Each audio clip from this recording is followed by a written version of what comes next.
Brian Mwambuki lost his sight in 2017. Later on, he became paralyzed and was diagnosed with a rare condition known as NMO.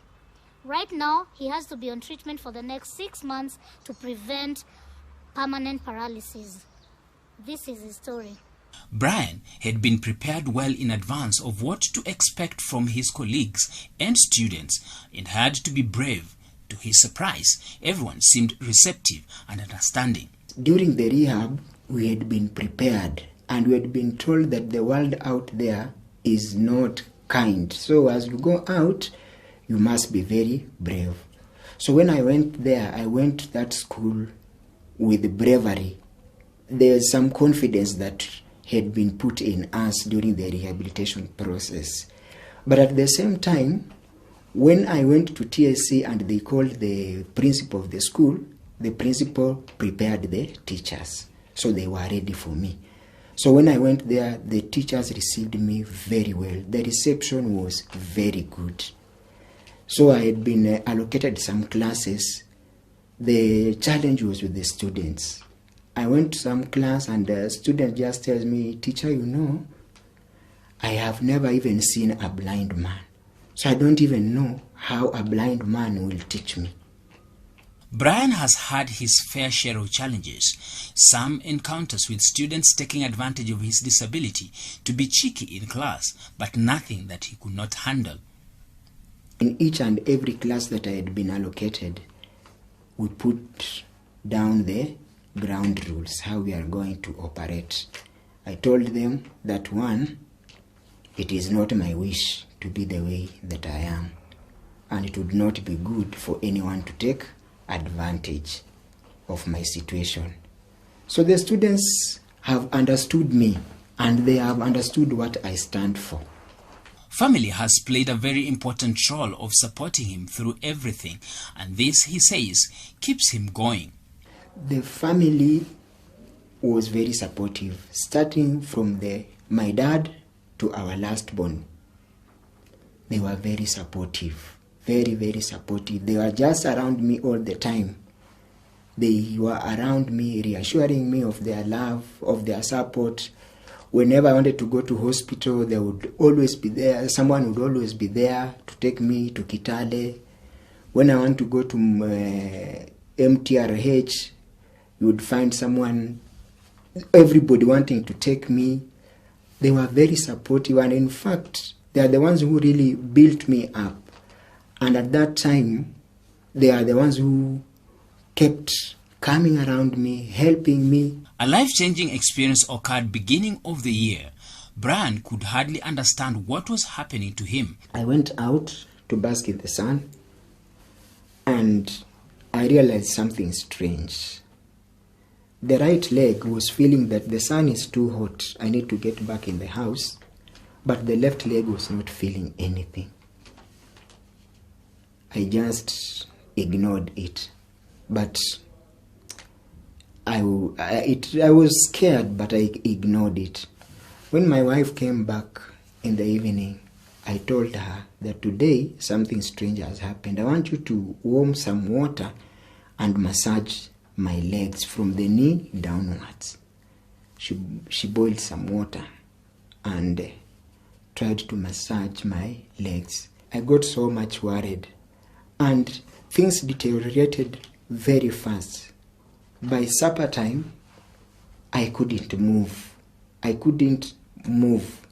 But I could stand. Standing, I could stand, but could not move. That is by supper time.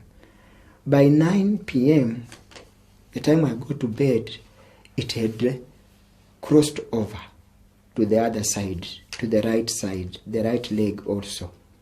Couldn't feel anything. So I was paralyzed. His worst fear was the idea of being a burden to his family. I started asking myself, what is this? I am already blind. Now if I become paralyzed, I will be now a burden to the society. Because when you are paralyzed and blind, what is it you can do? Nothing. So I became psychologically disturbed.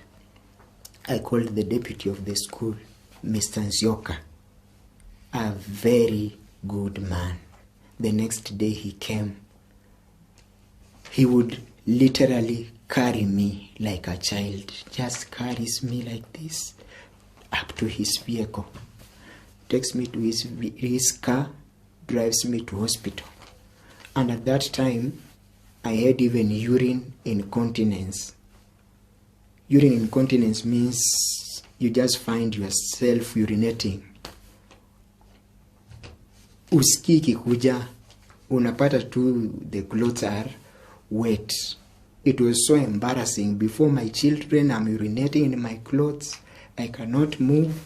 Tests that had been carried out on him came back from India, and Brian had neuro-myelitis, Optica, a rare condition in which the immune system damages the spinal cord and the nerves of the eyes. We were advised to go to a certain hospital here in Nairobi, in Parklands, and that is where I got treatment. They started treating me. They carried out a number of tests, and at first they thought I had multiple sclerosis, because when they did the MRI of the upper spine, it revealed that there was some problem. They thought it was multiple sclerosis, but they still took some samples, and those samples were sent to India. They said there's no laboratory in Kenya that would carry out such a test. So they took those samples and sent to India and told me to come back after 2 weeks, to come back for the results. So we went home after discharge. We went home, took the medication that they had given me, but at that time the spasms were still there.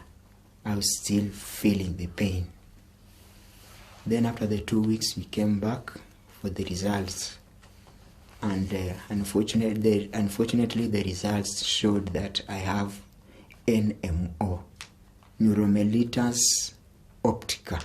Treatment of this condition depleted his insurance, and he had to turn to family, friends, and colleagues for financial support, but it still was not enough. My cover is 800,000. So at that time the insurance got depleted. Then that 800,000 got depleted. Then the remaining 400,000, the colleagues came in, chipped in, and contributed, plus the family. We paid for it. That was the first time. Although Brian keeps getting sudden relapses and attacks, doctors are recommending a 6 months continuous treatment, which will be complete therapy to get him back to normal. The doctor still insists that I need 400,000 shillings every month for the next 6 months. So that is around 2.4 million shillings that is needed for me to be treated. And remember, the NMO that I have, they say it is relapsing. So that means even after treatment, it goes and comes back. On several occasions, we had to put the interview on hold as he got an attack that he slowly tried to control. Brian explains how he handles it when it comes while in a class session. I've told them this one, it is something that just takes 2 minutes and I will not fall, so just relax. You know, I was told in this condition there are just 2 things.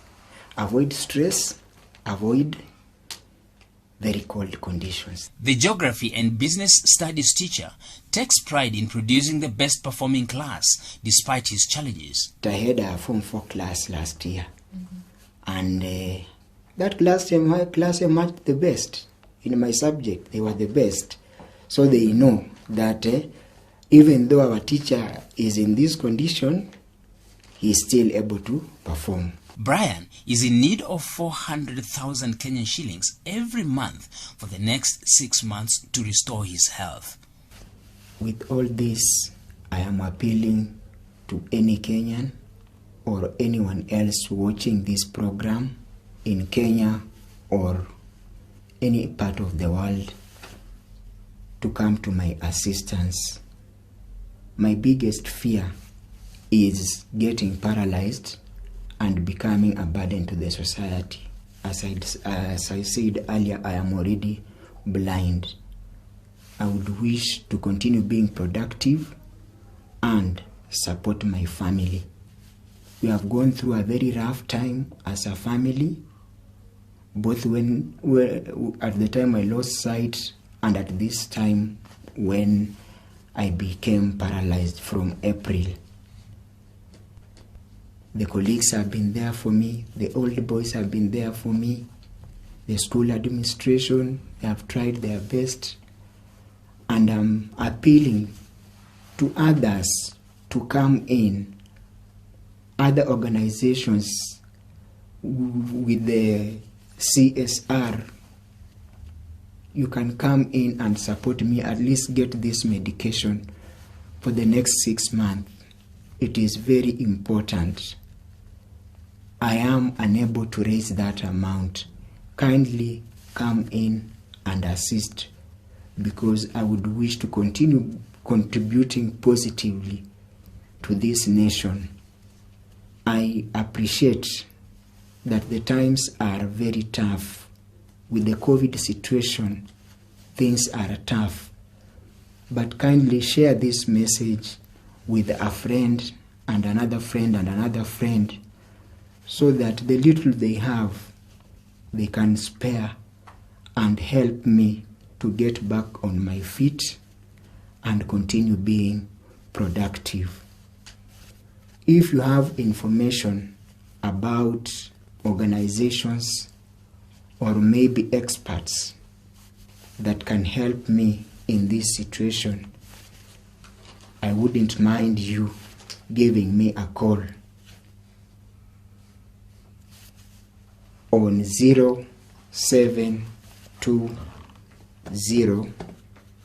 352 325.